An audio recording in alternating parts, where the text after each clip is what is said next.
Hey everyone, really exciting news today, huge news. So EIP 1559 was approved for July release. It's going to be included in the next hard fork that comes after Berlin next month. It's going to be included in the London hard fork. So everybody kind of expected this to happen. It's had overwhelming support by the developers, but it's been opposed by the miners. So I was worried that maybe they would come up with some compromise with the miners, which would kind of water down the entire proposal. But they didn't. They realized the importance of EIP 1559, and they went ahead with it. So congratulations to Tim Byko, the lead developer, and now it's basically Ethereum's game to lose. So for people that haven't watched the previous videos on EIP 1559, this is huge because EIP 1559 basically changes the whole way in which fees are calculated. So this is the Achilles heel of Ethereum right now.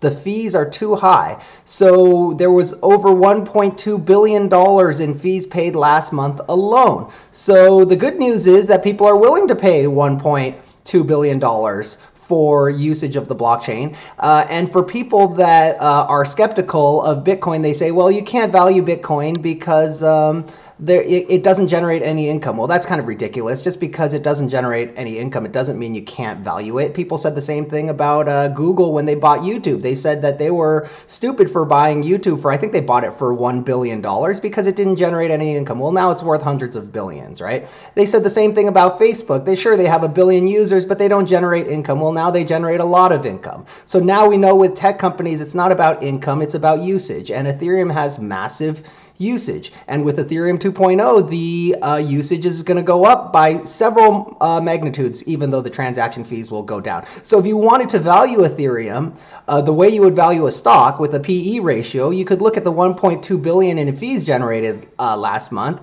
and that would be 14 billion annualized, and you divide that into the market cap of Ethereum, 175 billion, and you end up with a very cheap PE of 12.5. It has a very reasonable PE.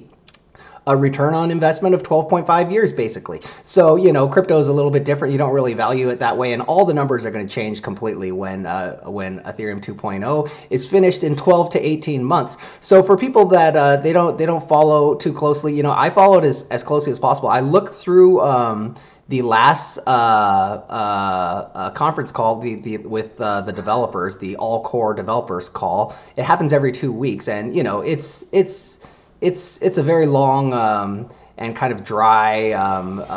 There's a lot of technical aspects that I'm not going to get into. I'm not a developer, so I don't follow a lot of the technical things they talk about, but I'm looking for the general things like when EIP 1559 will be approved. And so now we know it's July, and on top of that, you have Ethereum 2.0 coming in 12 to 18 months. So for people that are very positive for altcoins like Cardano and Polkadot, this is a big blow to competitors like Binance Coin, Cardano, and Polkadot. Previously, Ethereum had been underperforming, right? So I moved to 50% Bitcoin, about 25% Ethereum, which is my lowest concentration of Ethereum that I've had in years, just because they were underperforming. They had such negative momentum. And then I also had Binance Coin, Cardano, and Polkadot. So I've sold some of my Cardano, Polkadot, and also KU Coin. And now I'm kind of reversing myself. I'm going about 50% Ethereum, and it's all going to be staked on KU Coin.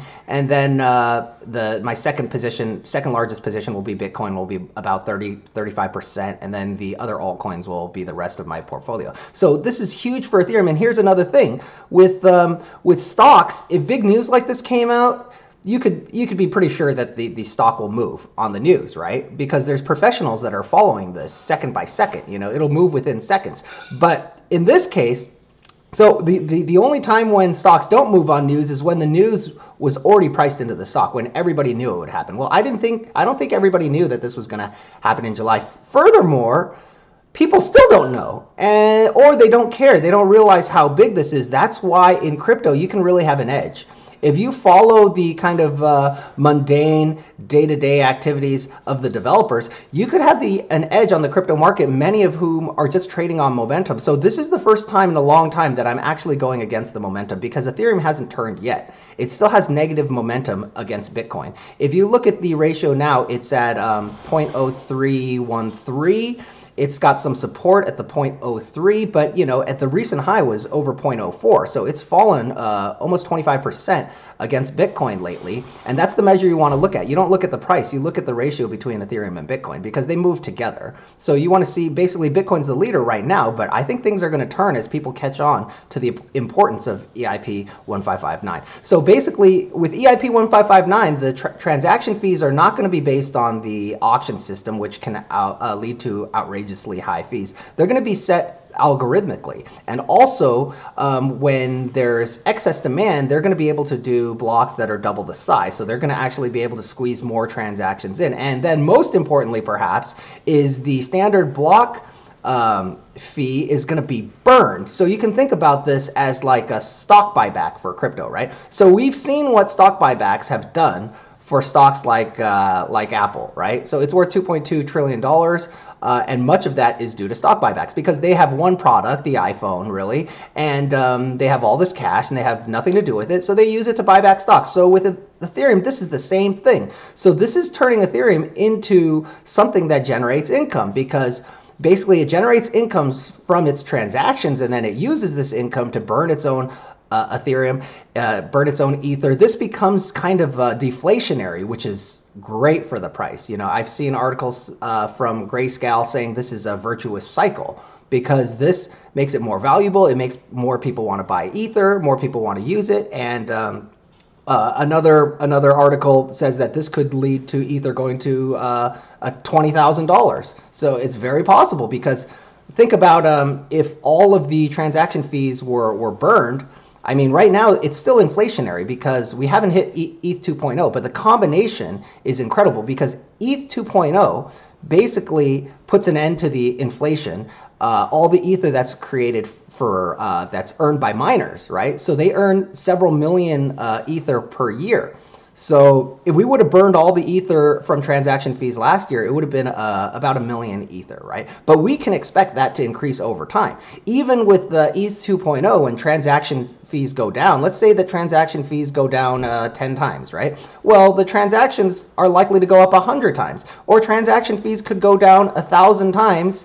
But there's so much demand out there that the number of transactions could make up for it. I mean, if transaction fees go down 1,000 times, seriously, transactions could go up 10,000 times. I mean, there's a lot of transactions that are just not economical right now. For example, there's a game that I want to play called Axie Infinity, where you kind of breed these pets and they fight, and they're rare. There are certain pets that are rarer than others, but the cheapest pet you can get, you need 3 pets to fight, and the cheapest pet you can get is like $80, right? And the high-end ones are worth thousands or tens of thousands. That's the whole reason I wanted to try it out. I try out with some cheap pets and see if there's any profit potential in this game. But the problem is, just buying the pet, just the gas fee is like $50. So they're actually making their own side chain. That shouldn't be necessary. It shouldn't be necessary for someone that makes a game to have to basically come up with their own level 2 solution.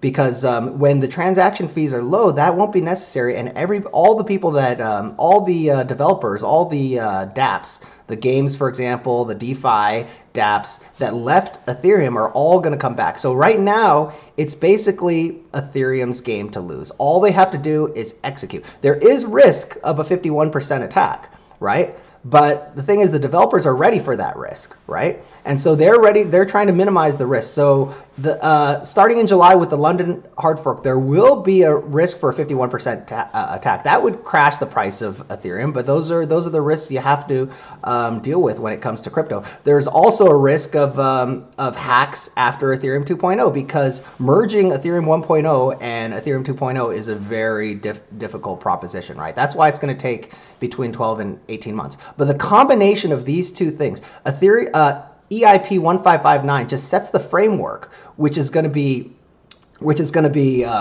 carried over onto ETH 2.0. So the combination of these two things makes it Ethereum's game to lose, basically. So I don't see how Cardano, Polkadot, Cosmos, Tezos, I don't see how a lot of these competitors are going to catch up now. Ethereum already has thousands of developers versus most of these other blockchains have less than 100 developers.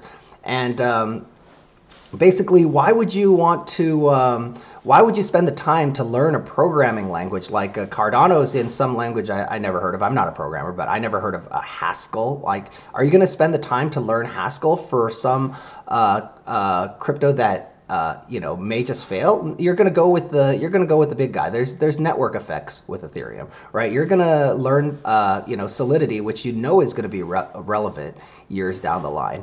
And so right now is a great time to buy Ethereum. I think I'm selling stocks and buying more.